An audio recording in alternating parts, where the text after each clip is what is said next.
So if someone's on your team is underperforming, how do you have that conversation with them? So first, as a leader, it is your job to call people out on their bad performance. It's your job to let people know when they're not hitting their numbers. It's your job to, when their negativity is impacting you or people of the team, if they're not showing up as their best self. And sometimes, it seems to have this culture where the leaders almost have forgotten that we have to hold people accountable to higher standards. So what's happening right now, everyone wants to be liked, and we want to be friends with our employees. So everyone's coddling and not challenging. So leaders are forgetting that it's our role and our job to keep this people to the highest level of potential that they can reach, and our teams and our organizations. And that's our job to challenge them, not coddle them. So first you have to own it, If you see it, then you have to call it out, because otherwise people will just underperform forever. They'll not be good for years and years and years, and they not break through. And you didn't say anything. Or you just keep cheering them on, because you're scared that they might quit your team or they might leave. So, yeah, it's your job. So how do you have that conversation first? So if you write this down, you have to approach them from a place of honor. Yeah? So always start the conversation by saying to the person explicitly, hey, you are important to me. So that's why we're having this conversation. It's like a magical phrase. Hey, you're important to me. That's why I want to have this conversation. Because I know you guys know this. Number one thing why people leave jobs is because they feel unappreciated or unrecognized or unrespected. So it's your job to that person to say, hey, you're important to me, so let's have this conversation. And in the next part of the conversation, you ask them how they're feeling, what are their goals, and what is it they're doing. It's super simple. Okay, I've seen you've been struggling here, or I've heard you want to go to another level. How are you feeling? What's up with you? What do you want to achieve? What's getting in your way? I know it sounds so simplistic. But the first frame we're opening is the frame of honor. So, hey, you're important. The second frame we're opening is the openness to learn. And this is important for everyone, right? So, so write this down. It's very, very simple steps. So how do you influence an underperformer? So you start with, you're important to me. Then the openness frame is, how are you feeling? What are your goals? What are you doing to meet them?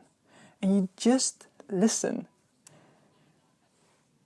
As leaders, you cannot assume why they're underperforming, because leaders tend to know their people well. Oh, I know she's not going to deliver.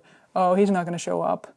You discount people, and your assumption about how they are going to perform, or how they performed 3 months ago, a year ago, locked you into that thinking.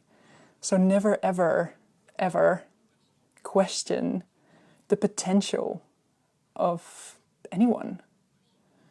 Never question the potential of anyone else, because we all sucked at some point, right? So you can't be judging other people, because we've all been there in that position. We have to honor their struggle. So instead of saying, oh, they suck because they're an underperformer, the personality is bad, whatever. No, stay open. It's the job of the leader to stay open of the future potential of their people, right? So write that down. It's the job of the leader to stay open to the future potential of their people. So you say, you're important to me. I want to have a conversation with you. What are your goals? How are you going to trying to get there? Now you're going to step in that leadership frame where you talk about setting the influence and start challenging how they think. And we start offering other ways. Oh, did you think about this? Oh, what other ways can you think about it? Oh, when you think about this as your most courageous, confident selves, what would you say? And you stay open, but now you're prompting them to think differently. So you have to teach people to think differently. So the first thing is help people think differently. Get them thinking about themselves differently, thinking about their contributions differently, thinking about their connections differently. So if you can help someone to think about, oh, did you think about it this way? Oh, what is another approach? You know, when you think about this as a higher self, what would you do? If you don't influence how they think strategically, you know, you're not leading well. So then the last frame is the challenge frame. So now you challenge how they show up. So, hey, you know, Susan, as you're sharing this with me, at some point, as you are going to go to a different level, you know, you and I both know we have to draw a line in the sand, right? You have to set a demarcation line. You have to say, listen, you have to make a choice today. It's your decision. You can either stay as you are, keeping the same results and do as you're doing. And if you have no bigger ambitions for yourself, for your family, that's cool. But I can't really lead you anymore. And I can't mentor you. I can't take you to a next level. So I'm going to step back and let you do your thing. But if you're committed to owning a bigger dream, to owning something better for your family, for your life, here's what I'm going to do. I'm going to cheer you on. I'm going to be here for you. But you have to make this decision. You have to show up better, more often, more consistent, with a greater level of work, just greater level of grit to show up each and every day. So make this decision. If you want my support, you know, we're going to get you on the right track. Or go do your thing. If you want to quit, if you want to leave, you know, if you don't want anyone to bother you, that's okay too. But only work with people who want to go that next step. So that's your job as a leader.